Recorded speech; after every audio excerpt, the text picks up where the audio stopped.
Liability issues related to poor interview training. Have you been living in a cave for 20 years? In 1974, Japanese soldier Haru Anada surrendered to Philippine President Marcos after living in a cave since the end of World War II. Imagine what he missed while continuing to serve his country an additional 29 years. The Vietnam War, the British invasion, hippies, Star Trek, and even the moon landing.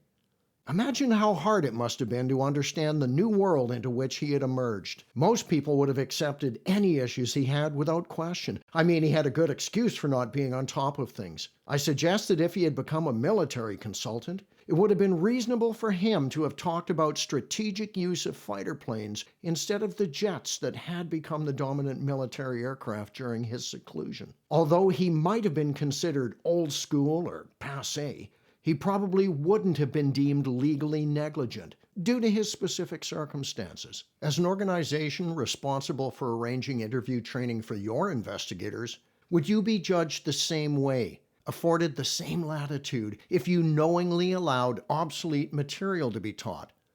What if one of the students later interviewed a suspect and obtained a false confession that led to a wrongful conviction? Could you be sued for negligence? Now, according to the 2007 Supreme Court of Canada ruling, Hill versus Hamilton Wentworth Regional Police Services Board, the answer is a resounding yes. It would be prudent to become familiar with the following passage from that ruling, as it could save you and your organization grief. The police are not immune from liability under the law of negligence, and the tort of negligent investigation exists in Canada. Police officers owe a duty of care to suspects. Their conduct during an investigation should be measured against the standard of how a reasonable officer in like circumstances would have acted. Police officers may be accountable for harm resulting to a suspect if they fail to meet this standard. Unless you've been living in a cave for the past 20 years, you might not have a reasonable excuse for providing training that is inconsistent with current best practice. This presentation is designed to help you understand how much investigative interviewing has evolved so you are able to confidently and competently choose the right people to provide interview training. Be skeptical of interview training containing the following characteristics. Number 1, confrontational approach. Although the ability to choose whether to speak to the interviewer could be deprived by many interviewer behaviors, aggression such as yelling or pounding desks is a strong indicator that the interview technique is no longer acceptable at both a legal and ethical level. Confrontational behavior is the antithesis to the rapport and empathy required to motivate a suspect to choose to talk to you. If you need more research into this, go into a bank and ask for a loan and yell at the loans manager. Feel free to update me on how that worked out for you. Number 2, accusatory approach. If you are still being taught to accuse the suspect of having committed the offense for which he is being interviewed, there's no doubt in my mind that you're the one who took the money, and then to convince him of your competence through presenting evidence, sometimes fabricated, and minimization themes, you are increasing the likelihood of obtaining either an involuntary or a false confession. Although there may be times where an accusation is appropriate, they should be the exception, not the norm. The risk assessment is complex and requires vast training and experience. Even then, it is not foolproof, often due to the biases inherent to an accusatory approach. Whereas an accusation may not in itself lead to a false confession, the risk increases when used in conjunction with stopping denials and minimization themes. Number 3, confession-oriented approach. If you are being taught that your goal is to obtain a confession from a suspect as opposed to information of high quantity and quality, you may be walking a perilous path. Professional interviewers seek information in such relevant detail that it increases its investigative value. This means that it could be compared and contrasted to other evidence, thereby allowing the investigator to learn what may be the closest thing to the truth about what happened. Skilled interviewers know that the best practice would be to allow the suspect to choose to present her own agenda, meaning whatever she wanted to say, however she wanted to say it.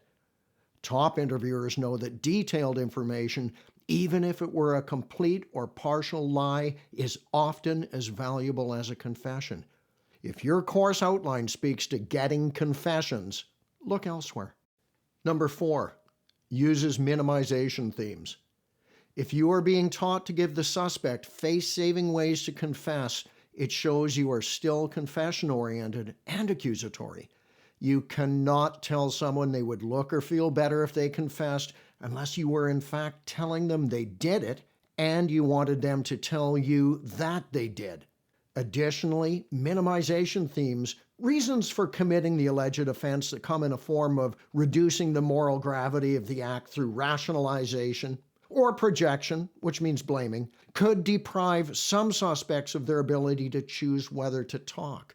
Whereas speaking to a suspect's spirituality or moral compass may not be ultimately dangerous, suggesting that they would look like a monster to their friends and family if they remain silent could be. In the same way, it would be improper to give a suspect a face-saving excuse by blaming the victim. She started it. An organization, I'm sure you wouldn't have taken the money had your company had a better security system, or the circumstances. If COVID hadn't shut down your restaurant, I'm sure you wouldn't have had to set fire to it. Number 5, discourages denials and other agendas in conflict with the interviewer's beliefs. The old school saying was, allowing a suspect to deny will lead to continued denials. This is why interviewers were taught to shut down denials early. The theory was that the suspect might then switch to listening to the rationalization themes, accept them, and eventually confess. This was achieved by either placing your hand up in a stop gesture and or telling them to stop denying. These archaic courses also taught the interviewer to handle or stop what are called objections, which, although not full denials, could reduce the suspect's cognitive dissonance because of the wording. Whereas a full denial would be similar to, I didn't do it.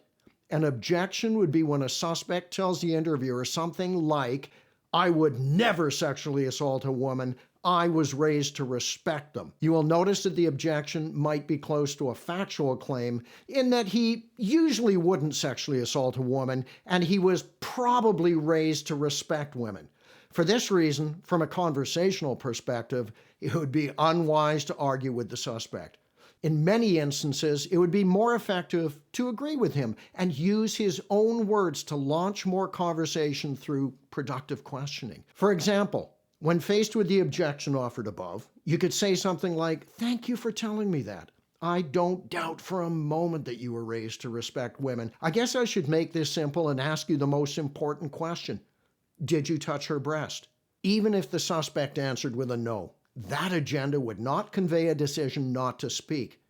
It could lead to further conversation that could exonerate him. It could also indicate a decision to lie. Either way, it gives the interviewer a launching pad to generate more information, thereby satisfying the interview goals. In retrospect, I question how often we impeded the acquisition of information by stopping denials. Even the word no is information, so it should be probed further, not stopped.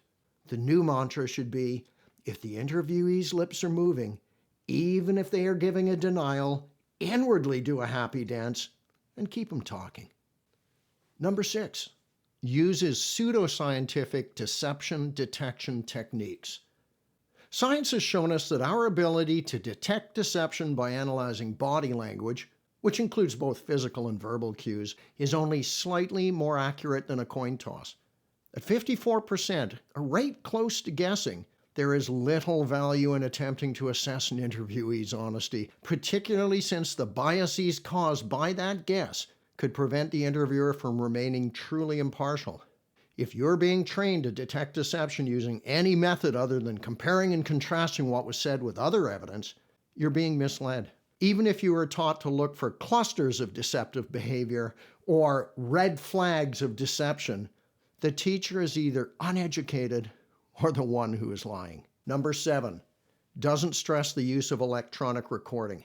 Since the difference between a lawful, ethical interview and one that is neither is often found in the behavior and language of both the interviewer and the interviewee, it would be best practice to capture the content of your entire interview on audio and video.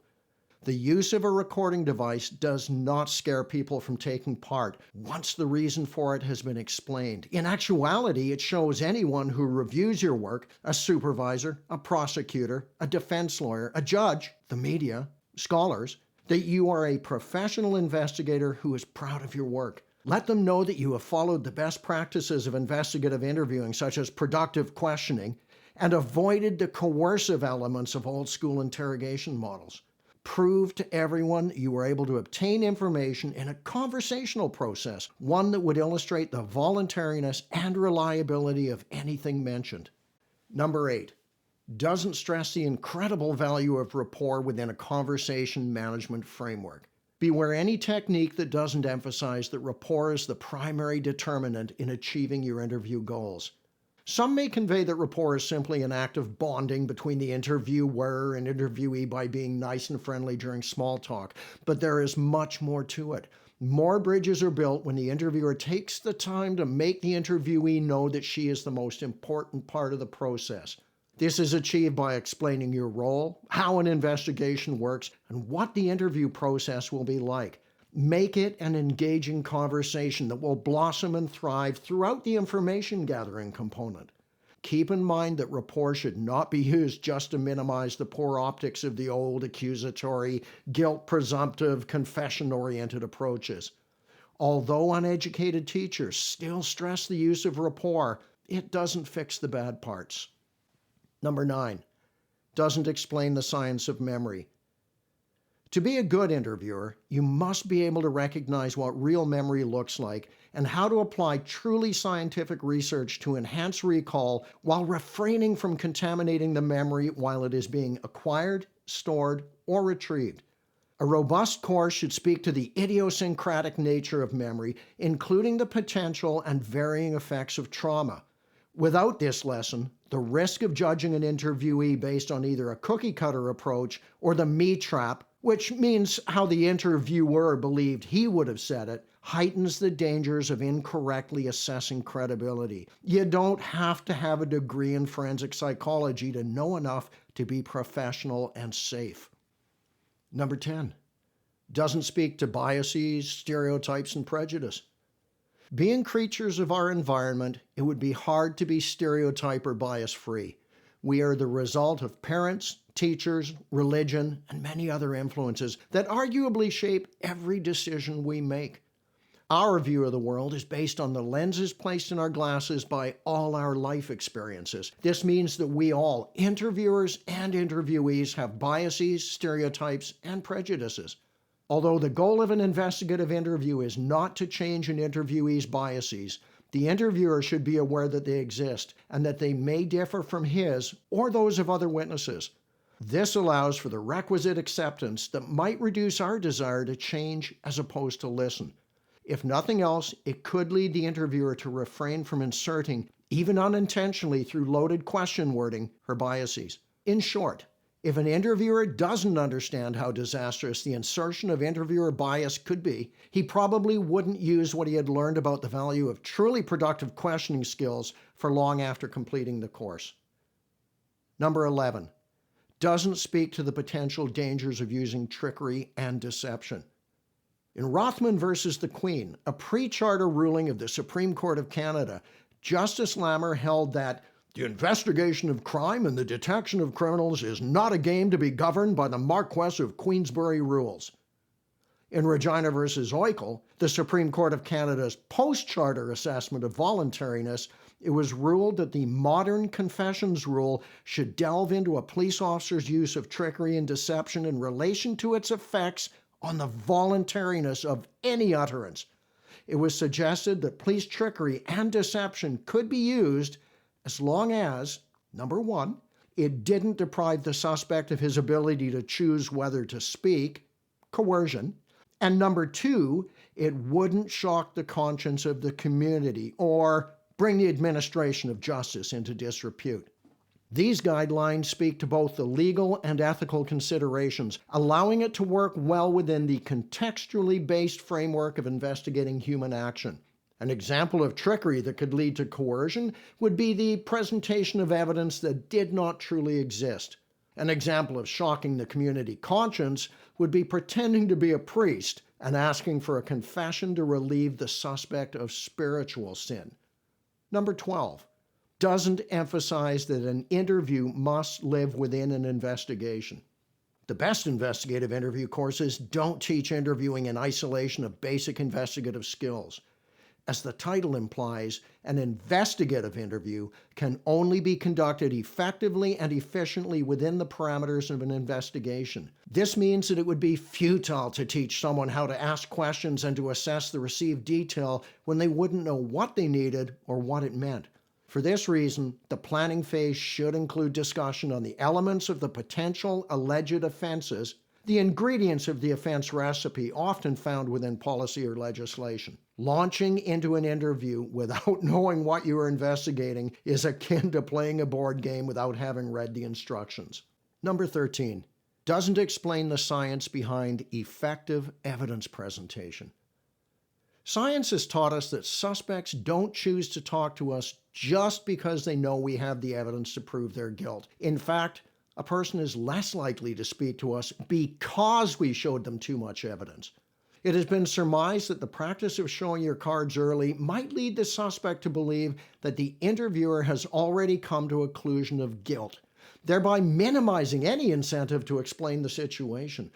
This practice therefore contradicts the goal of persuading the suspect to be the one who provides the information. Current interview models should emphasize the scientific strategies behind the presentation. It's called the strategic use of evidence theory, coupled with the proper ways to tactically respond with specific evidence, keeping in mind that the evidence should be used to generate or launch conversation as opposed to garnering a confession. Additionally, presenting evidence to a suspect or a witness could be suggestive at the least and contaminative at worst. A skilled interviewer recognizes that the weight of an interviewee's statement could only be accurately assigned when the source of that information were the real memory of the person being interviewed, as opposed to detail that might have been picked up from the interviewer.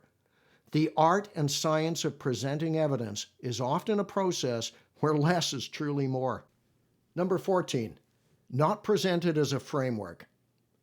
Experienced interviewers who have become well-versed in the idiosyncrasy of human behavior know to avoid the pitfalls of doing everything the same way every time or having a never, always mindset.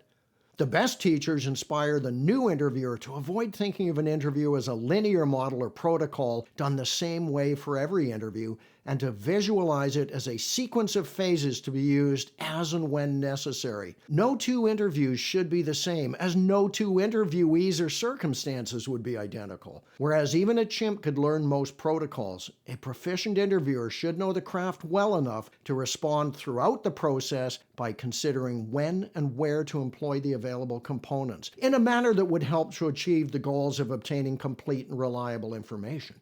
If a course lists off a number of steps that are to be followed for every interview, be very insulted. The curriculum designer has already labeled you as a chimp. Number 15, lack of scenario training that is realistic and includes feedback. I've taken courses that didn't have any scenarios, some that have had unrealistic scenarios, and others that had great scenarios but lacked any feedback. Neither of these courses were of value to me or the organization that had paid my way, as, like many adults, I don't fully grasp the material until I've been given the opportunity to learn from my mistakes. Even though courses do require front-end loading that is pure teaching as opposed to doing, the real learning comes from putting the knowledge to practice. Prior to booking a course, you owe it to yourself to ask if there will be scenarios and what they are like. An added benefit to the scenario work is that those assigned a specific feedback role, while a colleague is the interviewer, get the opportunity to be a teacher, thereby enlarging her envelope by having to scrutinize another person's technique. Often the best courses have the following components: instructor teaching, videos to illustrate the material, scenarios as an experiential tool, and peer feedback to help both the interviewer and the students giving the feedback. Number 16, doesn't speak to false confessions.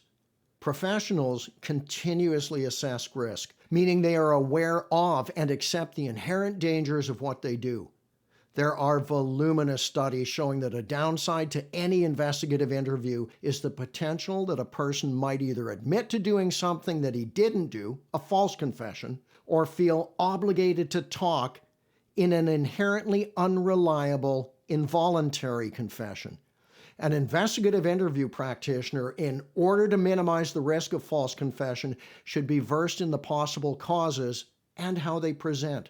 The required awareness and acceptance by the student is often born from robust discussion during topics related to memory, bias, and recording methods. For those who have been told that a specific interview model could not cause a false confession, keep in mind the following points. Due to the idiosyncratic nature of our interviewees, we can never truly control the effect of our interview on their choices. And some people may choose to provide a voluntary false confession regardless of what we do. I guess another creature we don't want to be is the ostrich. Conclusion. A major part of being a professional is being willing to be held accountable for your decisions and actions. That's how we continue to improve and fulfill our role without causing harm to others. A poor investigative interview could cause a wide spectrum of damage, ranging from an innocent person being found guilty of a crime he didn't commit, to a guilty person avoiding detection for a crime he did commit, allowing him to continue hurting people. I hope this presentation has helped those of you charged with planning your organization's training by highlighting areas that require scrutiny in order to avoid being accused of being negligent regarding your choice of investigative interviewing trainer.